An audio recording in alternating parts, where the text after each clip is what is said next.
We're in the panhandle of Idaho to ride the Trail of the Coeur d'Alenes. It was inducted into the Rail Trail Hall of Fame in 2010. The trail covers 73 paved miles through scenic mountains and valleys. We only had one day to ride the trail, so we chose the western end and rode from Medimont to the Chatcolet Bridge. Okay, we're on the Trail of the Coeur d'Alenes.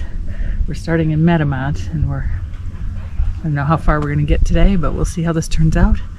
Another Hall of Fame trail. It's 73 miles in length. We're not going to ride 73 miles. And back. And back. This is true. But it's paved, and we'll see how it goes. Let's get going.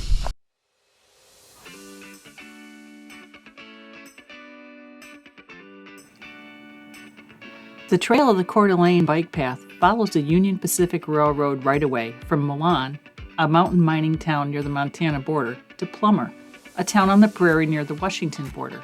And it offers one of the premier rails-to-trail routes in the Pacific Northwest. Class 1 and Class 2 e-bikes are allowed on the trail.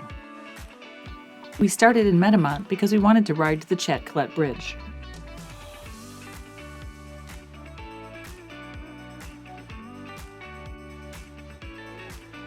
Just after the Civil War, gold and silver was discovered in Idaho's northern panhandle, leading to an explosion of folks flocking to the region hoping to strike it rich. But while the gold deposits turned out to be only sporadic, silver, zinc, and lead were found in large enough quantities for widespread mining operations, and nearly 45% of all silver mined in the United States still comes from Idaho. Naturally, they needed a railroad to haul the ore, but after 100 years of service, Union Pacific elected to abandon its farthest reaching northern branch and work to make the trail we know today.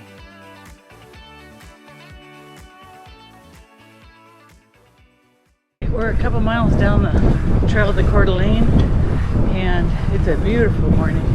It's about 63 right now, but it doesn't feel like it because we're in a fairly sunny part of the trail, I'm assuming, and we're surrounded by water on both sides. And this trail is perfectly maintained. Somebody's gone through and evened out all the bumps from roots, and it's just like riding on a superhighway.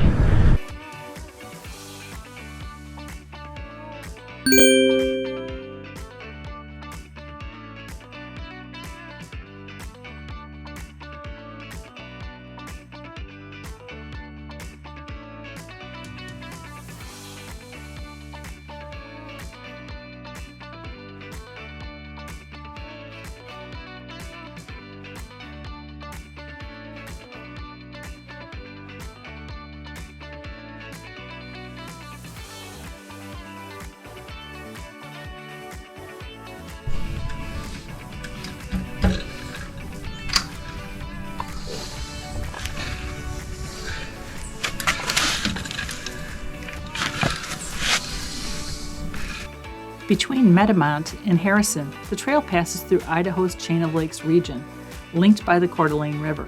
Watch out for wildlife because you'll see coyotes, otters, beavers, birds of prey, moose, and maybe even a black bear.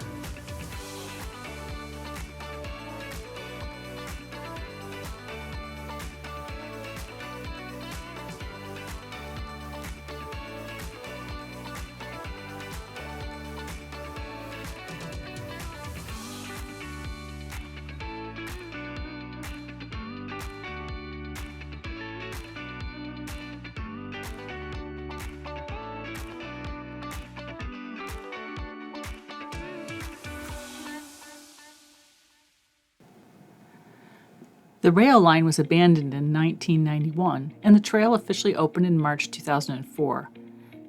It's not only a recreational facility, but it's also a solution to an environmental problem left behind by Idaho's mining industry. Silver, lead, and zinc were discovered in the valley around 1884, and a rail line was built to access the mines around 1888. Much of the rock in the rail bed was either waste rock from mines or tailings containing heavy metals. The rail bed was also contaminated with spillage from passing trains. To remedy these environmental problems, the Union Pacific Railroad, the U.S. government, the state of Idaho, and the Coeur d'Alene tribe partnered to build a trail. The thick asphalt and the gravel barriers on the sides of the trail serve as a permanent cap to isolate contaminants from the surrounding environment.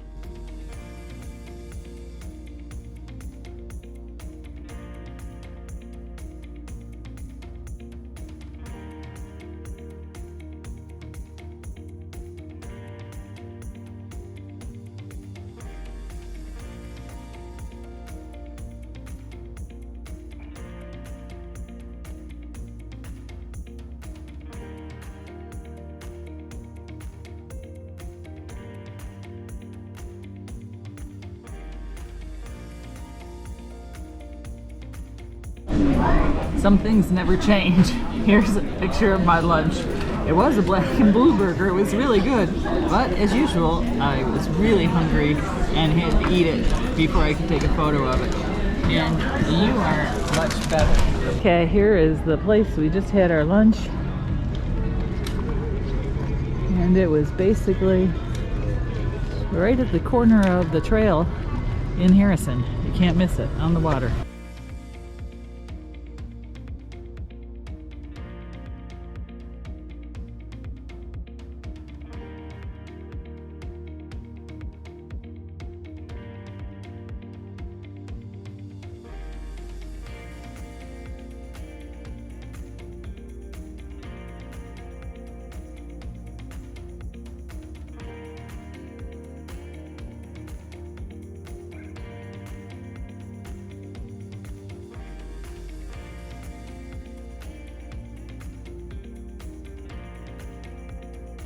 Between Harrison and Plummer, the trail is just over 15 miles one way and skirts the shoreline of sparkling Lake Coeur d'Alene.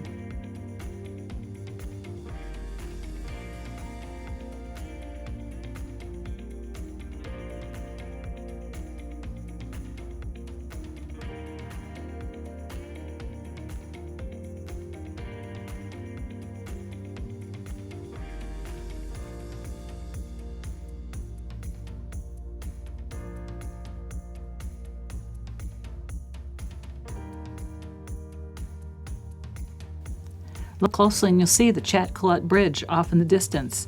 It has a stair-step ramp to ease the uphill climb, and it makes it feel like you're going on a roller coaster.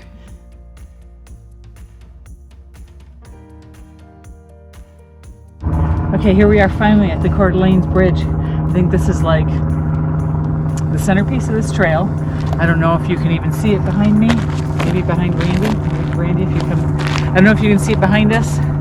It's right there.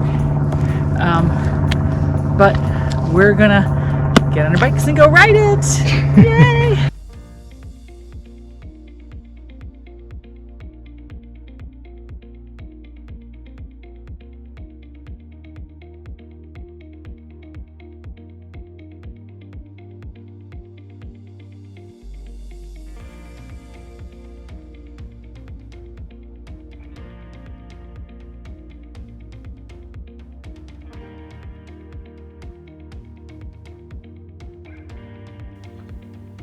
The Chatcolet Bridge was originally built in 1921, and it's 3,100 feet long, which is a little more than half a mile.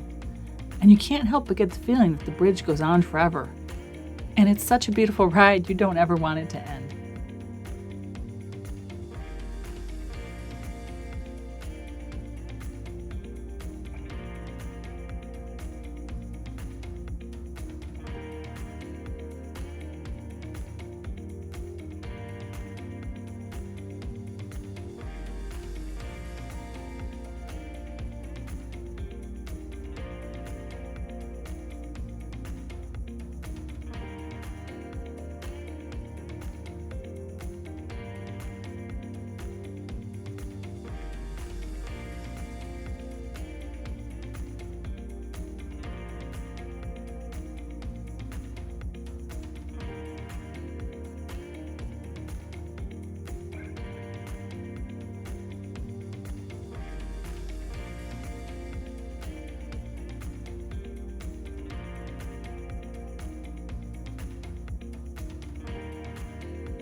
Okay, here we are back at the Medimont trailhead where we started our ride. We've gone 35.75 miles according to my watch.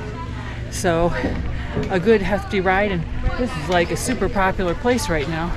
There must be, I don't know, 40 bikes over there. Yeah, it looks like it's a ride with kids. And so this is a really nice trail. Pavement was great. It was an easy ride, lots of bathrooms.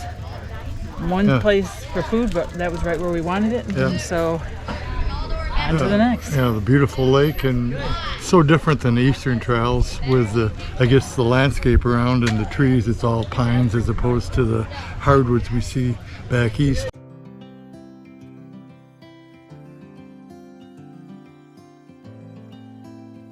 Well, here's our site at the Crystal Gold Mine. You can hear the 90s road noise because it's literally right there. And the site's fine enough. We're in a nice paved pad and we've got plenty of room, but the facility itself is only, I don't know, a couple dozen spots. I mean, this is the whole, down there's the office, and this is the entire length of the place. Definitely serves our purpose because one of the trails that we want to ride is the trail to Coeur is just the other side. It's just the other side of that underpass.